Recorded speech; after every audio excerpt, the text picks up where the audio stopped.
आजच डाउनलोड करा आणि तुमच्या आवडत्या मालिकांचा आनंद लुटा। मला वाटलं होतं ही मीरा गावाकडची आहे, हिला शहरी व्यवहार कळणार नाहीत, माझ्या हाताखाली हिला ठेवता येईल। पण हिने वेदाला अथर्व जवळ आणलं। वेदा आणि अथर्व कायमचे जवळ आले, एकत्र राहू लागले तर वेदाचा बळी देता येणार नाही। मीराची वाढणारी सत्ता कमी करावीच लागेल।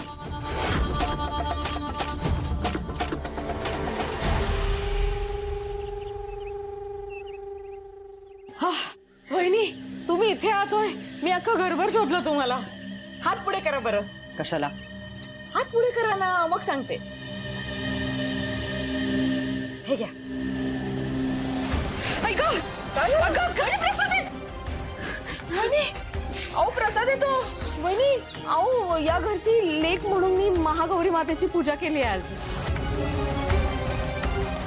तुम्ही उगाचच ना मीराकडनं अपेक्षा करता। मी करत जाईन रोज पूजा, हा मग तर झालं। वहिनी, अहो खा ना प्रसाद। मी नंतर खाते, माझं मंत्र पठण राहिलंय।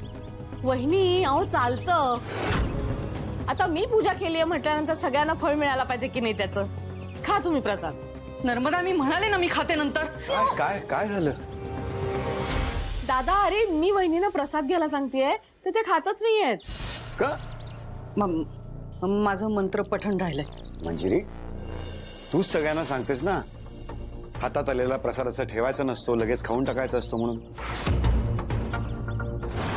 मग खाऊन टाक, बघू, मला बघू। घे दादा।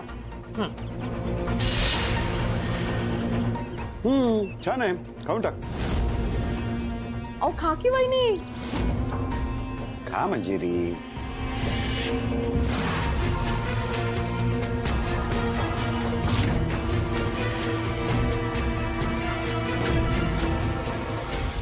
मंजिरी, काय झालं हिला? दादा, मी मगासपासून बघतीये वहिनी जरा अस्वस्थ वाटतायत मला। नक्की त्यांना कसलं तरी टेन्शन आहे।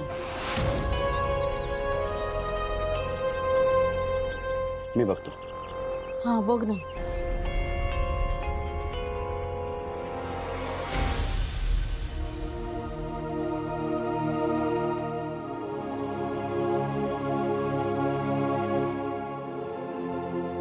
हो वेदाचे बाबा, तुम्ही का बूट पॉलिश करताय?